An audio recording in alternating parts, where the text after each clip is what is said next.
حضرت ज़ियाद अंबरी रहमतुल्लाहि ताला अलैह एक बुज़ुर्ग हुए हैं। आप एक दफ़ा अपने दोस्त अहबाब के साथ बैठे हुए थे।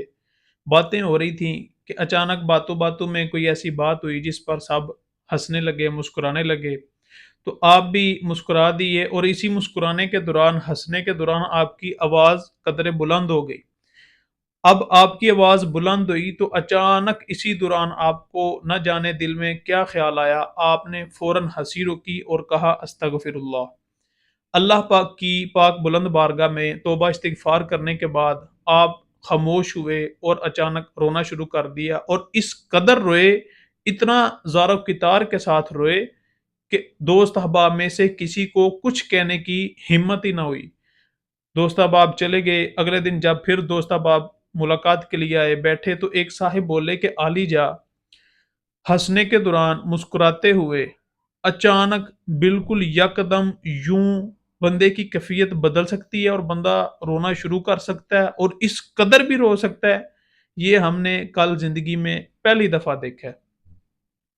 उसने अर्ज किया कि हुजूर इसके रोने की वजह क्या थी? और ज़ाहिर है, ज़ाहिर सी बात है, जब बंदा खुश होता है, मुस्कुरा रहा होता है, उसके दिल में खुशी के जज़्बात होते हैं और ये जज़्बात अचानक से गम की कैफ़ियत में ढलेंगे तो ही रोना बंदे को आएगा ना।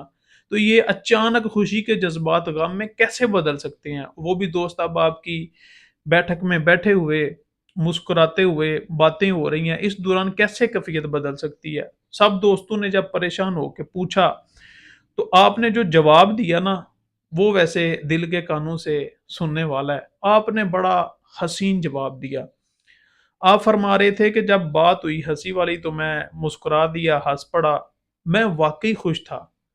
वाक़ई मैं खुश था, मुस्कुरा रहा था, हँस रहा था, लेकिन इसी हँसने के दौरान जब मेरी आवाज़ बुलंद हुई, तो उसी दौरान मुझे अपना एक गुनाह याद आ गया।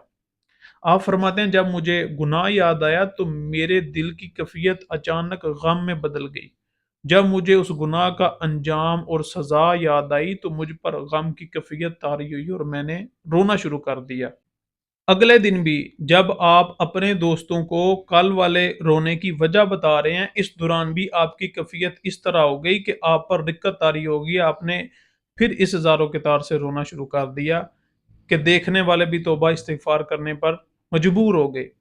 अब हम अपनी ज़रा हालत देखें कि हमें तो गुनाह याद आता ही नहीं, हम गुनाह करते भी जा रहे हैं, करते ही जा रहे हैं, लेकिन गुनाह को गुनाह समझते भी नहीं, ना ही हमें गुनाह कभी याद आते हैं। हम है कि बस हँसी है, मज़ाक है, ठट्ठे हैं, कहके हैं और बस एन्जॉय, फन, कॉमेडी के नाम से हम ज़िंदगी में अपने ज़िंदगी के दिन खेल-कूद, तमाशे में गुज़ारे जा रहे हैं। हमने मरना भी है, कब्र में उतरना भी है, अपने मालिक व मौला के सामने पेश भी होना है, एक-एक अमल का हिसाब देना पड़ेगा। ये बातें कभी हमने सोची नहीं, ना हमें कभी इनकी फ़िक्र सताती है, ना हमने कभी इनके बारे में गौर-व-फ़िक्र किया है। और बुज़ुर्गों को देखें कि दोस्त अहबाब की महफ़िल सजी हुई है।